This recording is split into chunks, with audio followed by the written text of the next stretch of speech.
감사합니다. 예수님께서 말씀을 전하실 때 사람들이 어린아이를 데리고 예수님께로 왔습니다. 왜 아이를 데리고 왔냐? 오늘 성경에 보면은 예수님께서 만져주심을 바라고 데리고 왔다. 다시 말하면 예수님 아이 좀 축복해 주세요. 이 마음을 가지고 아이를 데리고 온 겁니다. 당시 유대인들에게는 속죄일이 되면 아이를 랍비에게 데리고 가서 랍비에게 축복받게 하는 관습이 있었다고 합니다. 그런데 이것을 본 제자들이 꾸짖었다 그랬어요. 왜 아이를 데리고 오냐? 데리고 오지 못하도록 꾸짖었다는 것이죠. 자, 아이를 데리고 오는 것이 크게 상식에 어긋나는 것도 아닌데 왜 제자들은 아이를 데리고 오는 것을 보고 꾸짖었을까? 제자들은 이렇게 생각했던 것 같아요. 지금 예수님께서 한가하게 애들 축복이나 하고 있을 그런 때인 줄 아느냐? 예수님이 지금 큰 일을 하셔야 되는데 자꾸 애들 데리고 와서 귀찮게 번거롭게 하지 마라. 데리고 가라는 거죠. 사람들을 꾸짖은 거예요. 이것을 보신 예수님, 이 상황을 그대로 받아들이신 것이 아니라 제자들에게 노하셨다고 있습니다. 제자들을 책망한 거예요. 이때가 예수님의 공생의 사역이 거의 마지막에 이르렀을 때입니다. 그러니까 제자들이 예수님과 함께 예수님께 배운 것이 한 3년 가까이 됐을 때죠. 우리처럼 일주일에 한 번 만나는 것이 아니라 예수님의 제자들, 예수님과 숙식을 함께하는 요즘으로 말하면 합숙훈련을 했다고 볼 수 있어요. 그렇게 3년간 배웠는데 오늘 본문에 나오는 나타나는 현상들을 보면 예수님과 제자들이 손발이 안 맞는 거죠. 제자들은 여전히 예수님의 마음이 어떠한지 잘 모르고 있는 것을 볼 수 있습니다. 3년간 예수님께 배웠는데 예수님이 잘못 가르치신 건가? 수업이 부실했던 건가? 그건 아닐 거예요. 예수님이 잘못 가르치신 것이 아니라 제자들이 제대로 배우지를 못했다고 보는 것이 맞을 겁니다. 예수님 말씀을 가르치시면 자기의 생각, 선입견들을 다 내려놓고 예수님의 말씀을 그대로 받아들여야 되는데 그렇게 하지를 못한 것이죠. 우리가 앞에서도 보지 않았습니까? 예수님이 십자가의 길을 말씀하셔도 제자들이 그것을 받아들이려고 하질 않습니다. 예수님은 낮아지심을 말씀하시고 섬김을 가르쳐 주시는데 제자들의 모습은 여전히 높아지는 것에만 관심을 가지고 있습니다. 제자들은 예수님께서 이 세상의 왕이 되셔서 권력을 잡으시고 자기들도 한자리 하는 것, 예수님이 좀 이렇게 큰 일 하셨으면 여기에 관심이 있는 거예요. 그런데 사람들이 어린아이들을 데리고 오니까 그 상황을 받아들이지 못하고 꾸짖은 것입니다. 자, 이런 제자들에게 예수님께서 노하시면서 14절에 이렇게 말씀하시죠. 어린아이들이 내게 오는 것을 용납하고 금하지 말라. 하나님의 나라가 이런 자의 것이니라. 막지 말라는 거예요. 어린아이들이 내게 오는 것 그대로 용납해 주라는 거예요. 왜 그렇다고요? 하나님의 나라가 이런 자의 것이다. 하나님의 나라가 어린아이와 같은 자의 것이다.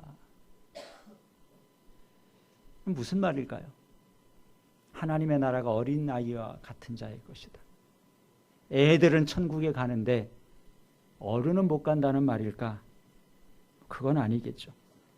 그럼 왜 어린아이와 같아야 천국에 갈 수 있다고 했을까? 여러분, 그 답이 오늘 15절에 나와 있습니다. 우리 15절 말씀 다시 한번 같이 읽겠습니다. 내가 진실로 너희에게 이르노니 누구든지 하나님의 나라를 어린아이와 같이 받들지 않는 자는 결단코 그곳에 들어가지 못하리라 하시고, 어린아이와 같아야 된다 그랬는데 어린아이와 같이 하나님의 나라를 받들지 않으면 하나님 나라에 들어가지 못한다. 그럼 받든다는 게 무슨 말인가요? 받든다. 어떻게 여러분 이해하십니까? 이 말을. 저 같은 경우에 보통도 아마 그럴 것 같아요. 받든다 그러면 보통 이게 떠받드는 거를 우리가 먼저 생각하게 되는데 번역 자체가 잘못된 것은 아니에요. 받든다는 말을 사전으로 찾아보면 이렇게 되어 있습니다. 다른 사람의 말을 받아들여서 지지하고 소중히 여긴다. 어떤 다른 사람 그 자체를 받든다기보다는 그 사람의 말을 내가 받아들이고 지지하고 소중하게 여긴다. 자, 그런데 우리가 그렇게 잘 생각하지 않아서 그런지 한글 번역 가운데 다른 번역들은 받든다고 번역하지 않고 어린아이와 같이 받아들이지 않으면 천국에 가지 못한다 이렇게 번역을 했어요. 영어 성경도 대부분 receive라는 단어를 사용해서 받아들인다 이 부분을 강조를 했습니다. 여러분 어린아이의 특징이 무엇인가요? 어린아이는 가르쳐주는 대로 잘 배워요. 그냥 다 받아들입니다. 배운 대로 합니다. 이것이 어린아이의 장점이에요. 그래서 어릴 때 교육이 중요하다고 하지 않습니까? 그것은 마치 어린아이가 백지와 같을 때 가르쳐주면 그대로 다 수용하기 때문에 잘 받아들이기 때문에 어려서의 교육을 우리가 중요하게 여기는 것이죠. 반면에 어른들은 어떻습니까? 가르쳐줘도 자기 마음에 안 들면 안 받아들여요.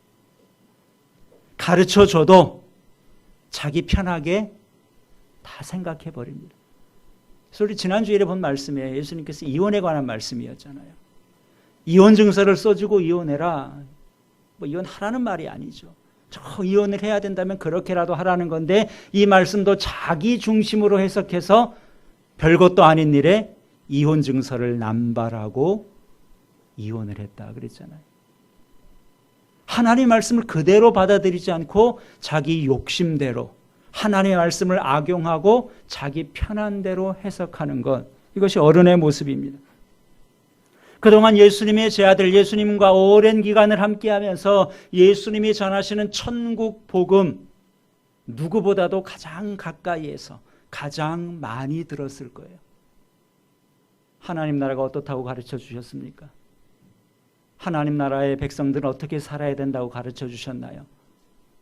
우리가 잘 아는 팔복의 말씀만 봐도 예수님께서는 심령이 가난한 자는 복이 있나니 이것을 복이라고 받아들여야 되는데 글쎄요. 부자가 복이 있지 가난한 자가 무슨 복이 있어. 이렇게 자기 식대로 생각했을 수도 있어. 애통하는 자가 복이 있다. 웃는 자가 복이 있지 무슨 우는 자가 복이 있냐. 예수의 말씀을 안 받아들였을 수 있죠. 화평케 하는 자가 복이 있다. 이것은 우리가 생각으로는 동의하는데 화평케 하는 자로 살려다 보니까 그렇게 살기가 쉽지 않잖아요. 그냥 성질대로 사는 거고 화나는 일 있으면 다 화내고 예수님께서 하나님의 나라가 어떤 곳인지 그 나라의 백성은 어떻게 살아야 되는지를 가르쳐 주셔도 자기들의 생각 그것을 버리지 못하고 말씀을 받아들이지 못했다는 겁니다.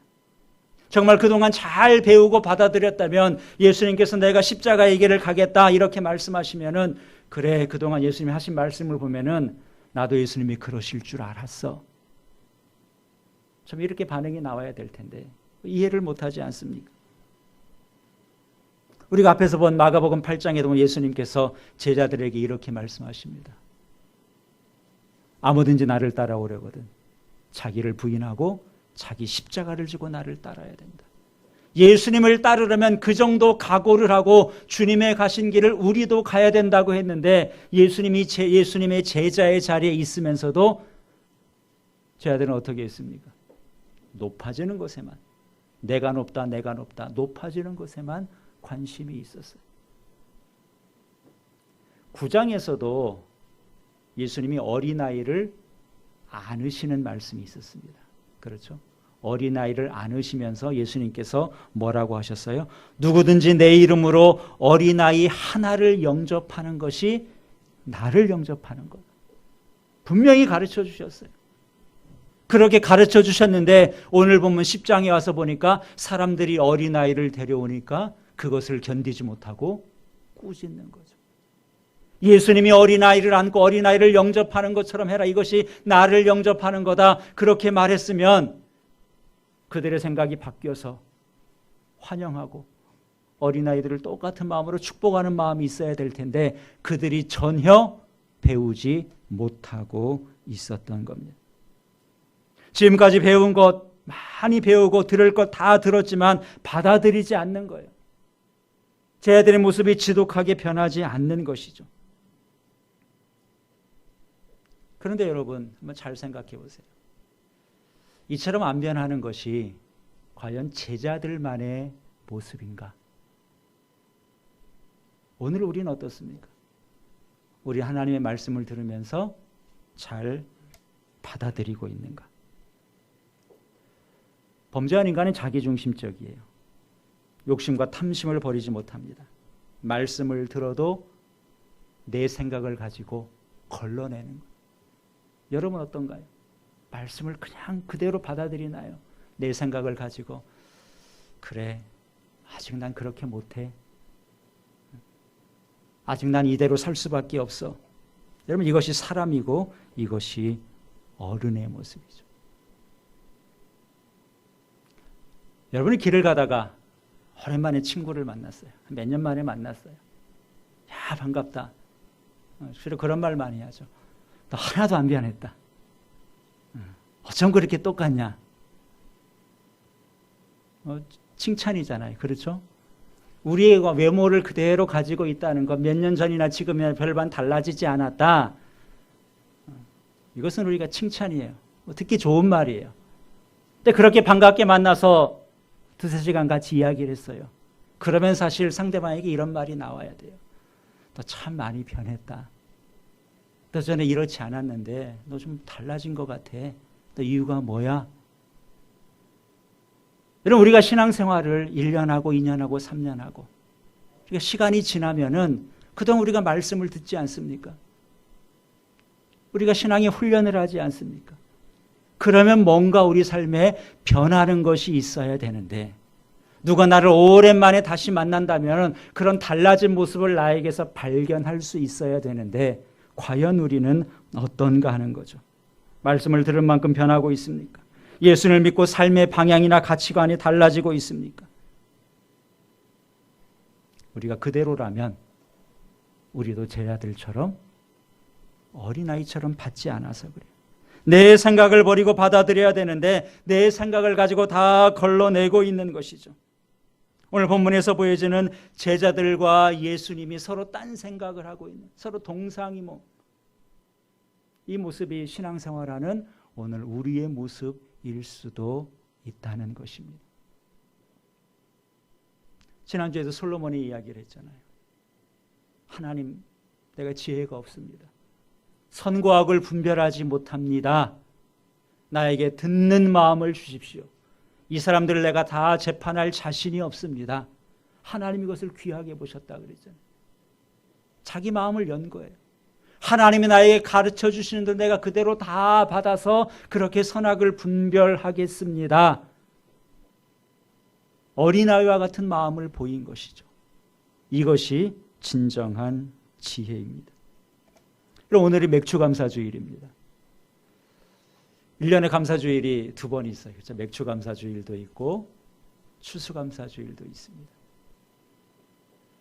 적어도 우리가 1년에 2번씩은 감사에 관한 말씀을 빠짐없이 들은 거예요. 여러분 어떻습니까? 그동안 감사의 말씀을 듣고 또 듣고 하면서 여러분의 감사의 삶이 많이 좋아지셨나요?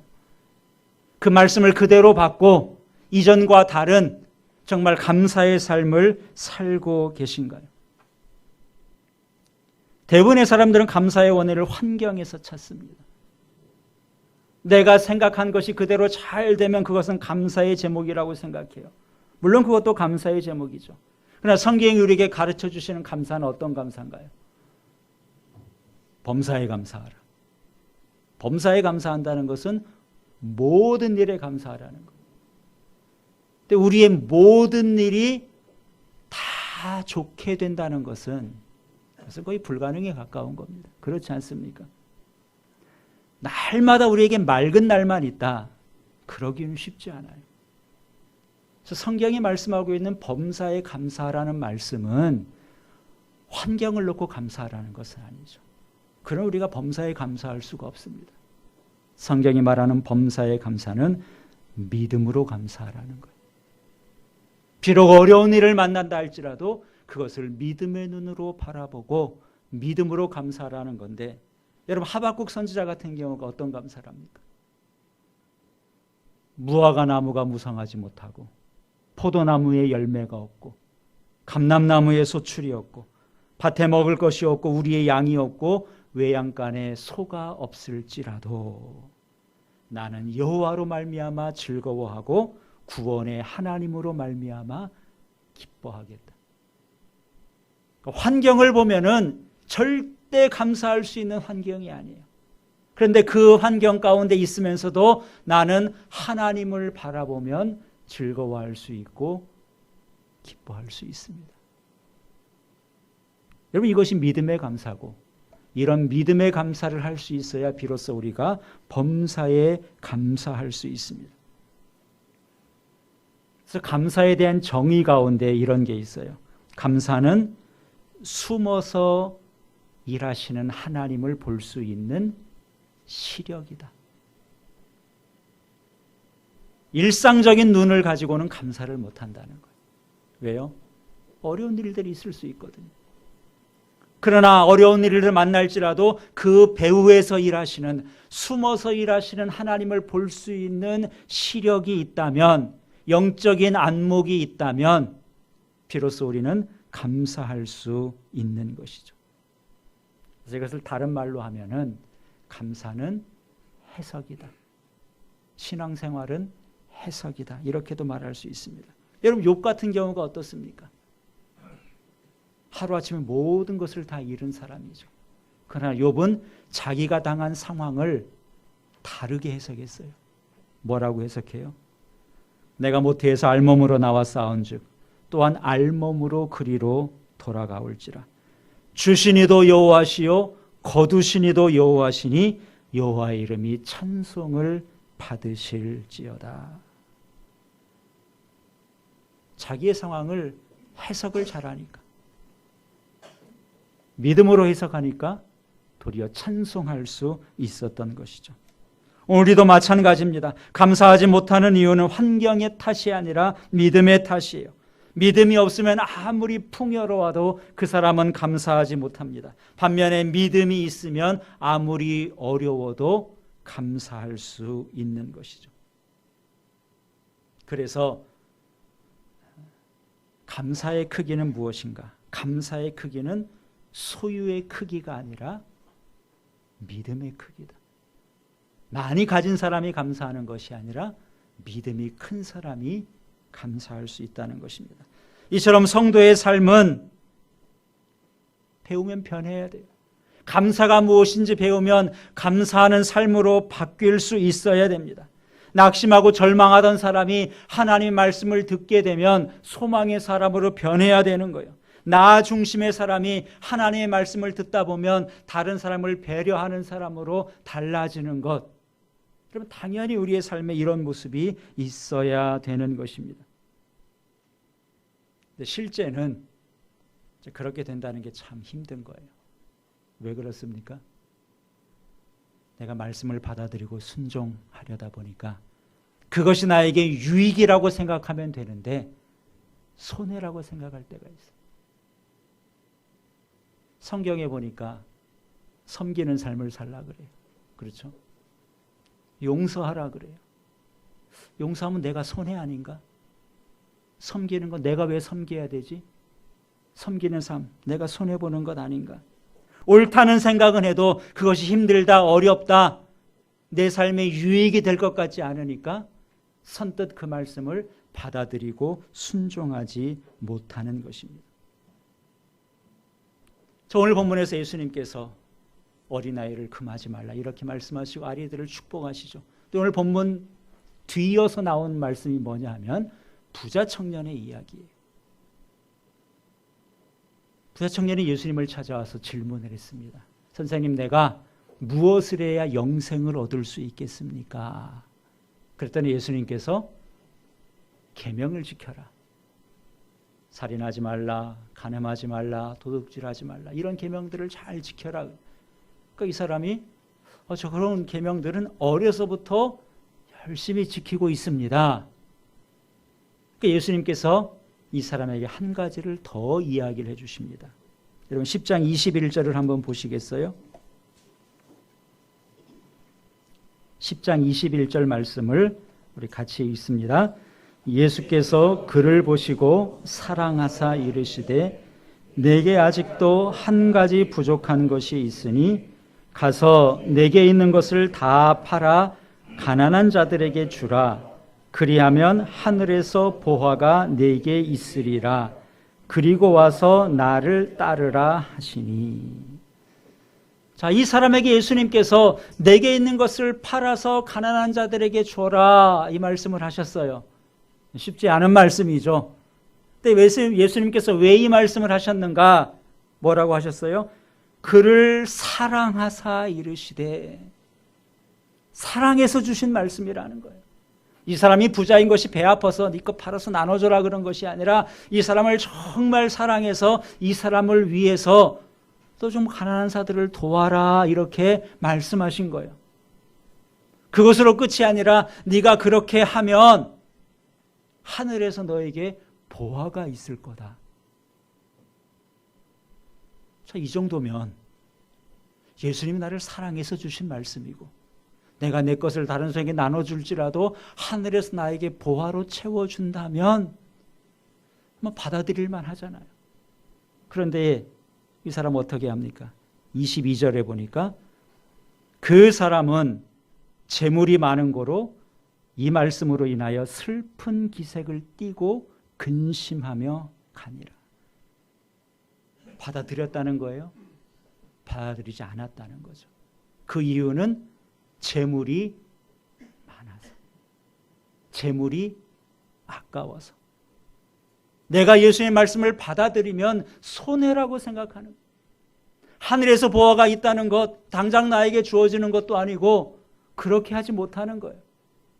어린아이처럼 순수하게 예수님 말씀 받아들이고 내가 그대로 한번 해보겠습니다. 이렇게 했으면 좋았을 텐데 이것저것 복잡하게 생각하다 보니까 근심하면서 돌아갈 수밖에 없었던 것입니다.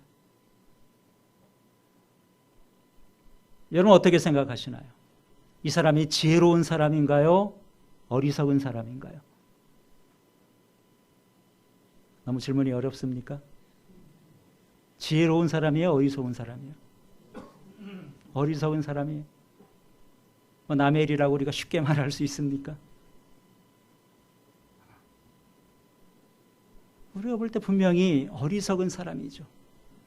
하나님께서 채워주시면 하늘의 보화로 더 채워줄 텐데 그것을 보는 믿음이 없는 어리석은 사람인데 과연 내가 이 입장에 있다면 나는 지혜롭게 행동할 것인가? 어리석게 행동할 것인가? 쉬운 문제는 아닙니다.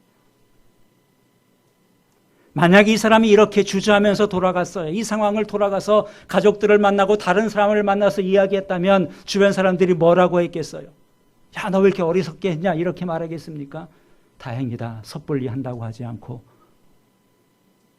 대부분의 사람들이 그렇게 반응하지 않았겠어요? 영생도 좋지만 너 다 주면 어떻게 살려 그래? 도리어 이 사람을 지혜롭다고 말했을지도 모르겠습니다. 여러분 이 말씀은 부자 청년에게 주님께서 사랑해서 주신 말씀이에요. 근데 오늘 성경에 있는 모든 말씀 우리에게 주신 말씀이죠. 왜 우리에게 이 말씀을 주셨나요? 동일하게 하나님께서 우리를 사랑해서 주신 말씀입니다. 여러분 아멘인가요? 네. 모든 말씀은 우리를 사랑해서 주신 말씀이에요. 오늘 본문의 15절의 말씀도 우리를 사랑해서 주신 말씀입니다. 아까도 우리가 같이 읽어봤는데 15절 여러분 다시 보시기 바랍니다. 이 말씀도 하나님께서 나를 사랑해서 주신 말씀이다 이렇게 생각하시고 15절 말씀을 우리 다시 한번 읽어보겠습니다. 내가 진실로 너희에게 이르노니 누구든지 하나님의 나라를 어린아이와 같이 받아들이지 않는 자는 결단코 그곳에 들어가지 못하리라 하시고, 우리를 사랑해서 이 말씀을 주셨습니다. 예수님이 내가 진실로 너희에게 이르노니, 야, 이 말 진짜야. 진짜니까 잘 들어야 돼. 그러면서 주신 말씀이 뭐예요? 하나님의 나라를 어린아이처럼 받아들이지 않으면, 어린아이처럼 받아들이지 않으면 결단코 그곳에 들어가지 못한다. 그러니까 부자 청년의 결단이 오늘 우리 앞에도 놓여 있는 거예요. 내가 어떻게 하면 영생을 얻을 수 있겠습니까? 그랬을 때 예수님께서 나눠줘봐. 그렇죠? 나눠주고 영생을 얻어 이렇게 말씀하신 거예요. 근데 이 청년은 그걸 못한 겁니다. 오늘 우리에게도 똑같은 문제죠. 어린아이와 같이 받아들이지 않으면 결단코 천국에 들어가지 못한다. 그럼 뭐예요? 우리도 결단해야죠. 하나님의 말씀을, 하나님의 나라를 어린아이처럼 그대로 받아들이고 천국에 들어갈 것인가? 아니면 내 방식대로, 여전히 내 방식대로 살다가 천국을 포기할 것인가? 이 말씀 앞에 부자 청년처럼 우리도 고민을 해야 됩니다. 부자 청년은 재물이 많아서 근심하며 돌아갔어요. 오늘 우리는 무엇 때문에 하나님의 말씀을 어린아이처럼 받아들이지 못하는 것인가요? 하나님의 나라는 세상 나라와 다릅니다. 하나님의 나라는 세상의 방식과 다른 거예요. 하나님의 나라는 어떤 곳입니까? 하나님의 나라는 섬김의 나라입니다. 하나님의 나라는 용서의 나라고요. 예수님께서 어린아이를 안고 뭐라고 하셨어요? 하나님의 나라는 어린아이처럼 자기를 낮추는 자가 큰 자가 된다. 세상의 원리와는 반대죠. 그러나 어린아이처럼 이 하나님의 나라를 받아들일 때 그 사람이 천국에 합당한 사람이다. 예수님께서 이렇게 우리에게 가르쳐 주신 말씀입니다. 우리가 이 말씀을 엄중하게 받아야 됩니다. 이 말씀 여러분 마음에 담으시고 하나님 나라에 합당한 자가 되기 위해서 늘 어린아이처럼 마음을 열고 그대로 받아들이고 순종해서 날마다 천국에 합당한 사람으로 변해가는 저와 여러분이 될 수 있기를 우리 주님의 이름으로 축원합니다. 우리 같이 기도